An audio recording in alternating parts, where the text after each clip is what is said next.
111 Naxals have given up arms just today, 61 in Gadchiroli in Maharashtra, including a top Naxal commander M. Venugopal Rao, alias Bhupati. So Bhupati and 60 armed Naxal cadre, they gave up their weapons. Another 50 Naxals gave up their arms and surrendered in Chhattisgarh. This is a major boost to Prime Minister Narendra Modi's government's mission for a Naxal Mukt Bharat or a Red Terror Free India. The number of most affected districts has now dropped to just 3. Total left-wing extremism affected districts are now down to from 18 to 11. This year alone, 312 Naxal cadre were neutralized. Over 800 arrested and more than 1,600 surrendered to join the mainstream, apart from 111 today.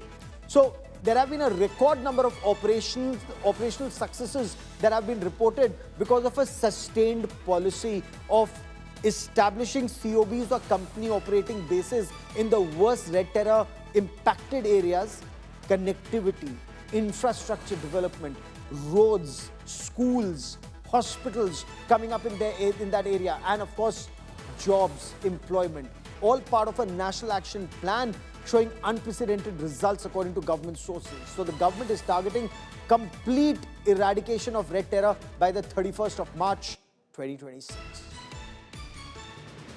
मुझे हमारे सारे वरिष्ठ अधिकारियों ने कहा कि वो ये चाहते हैं कि महाराष्ट्र में आके आपके सामने वो इस प्रकार से सरेंडर करे।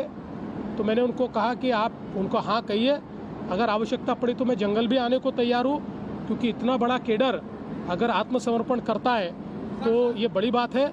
लेकिन हमारे पुलिस ने उनको गढ़चिरौली में लाकर यहाँ पर उनका आत्मसमर्पण किया। देखिए, माओवाद के खिलाफ की लड़ाई में हम सब एक हैं, चाहे वो छत्तीसगढ़ हो, चाहे महाराष्ट्र हो, चाहे तेलंगाना हो।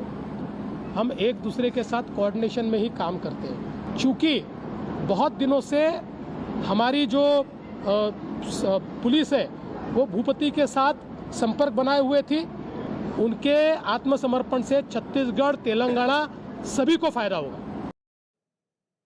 I want to bring in my colleague Shivani Sharma, who's been tracking developments on the story very closely. Shivani, I remember it was 2008 when then Prime Minister, late Dr. Manmohan Singh, had called left-wing extremism the biggest threat to India's national security, and that was a time when almost 1/3 of our country was impacted by left-wing extremism. In fact, there was an entire Naxal corridor that we were reporting.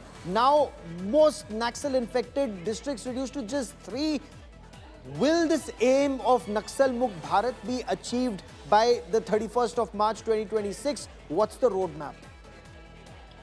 See, Gaurav, this is unprecedented success in the operations against Naxalism, and now, as you are also mentioning the figures, the achievement seems to be quite real, because we are witnessing the surrenders taking place almost every week. Today also 111 cadres have surrendered, and this is happening because of an action plan in place.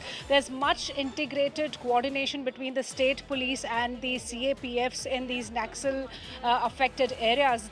Now they have significantly reduced to 3, and LWE affected districts have also reduced to 11.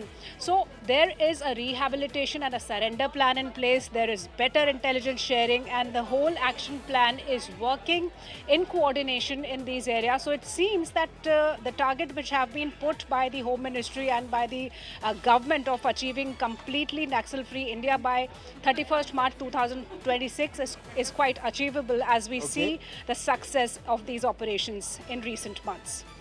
Shivani, keep tracking that story. I will come back to you for more. It's a very major step, especially when Naxals surrender with weapons, join mainstream, and then many are a part of that effort to bring out others and help them join the mainstream. Those who don't then stand the threat of being neutralized. We'll be tracking that story very closely.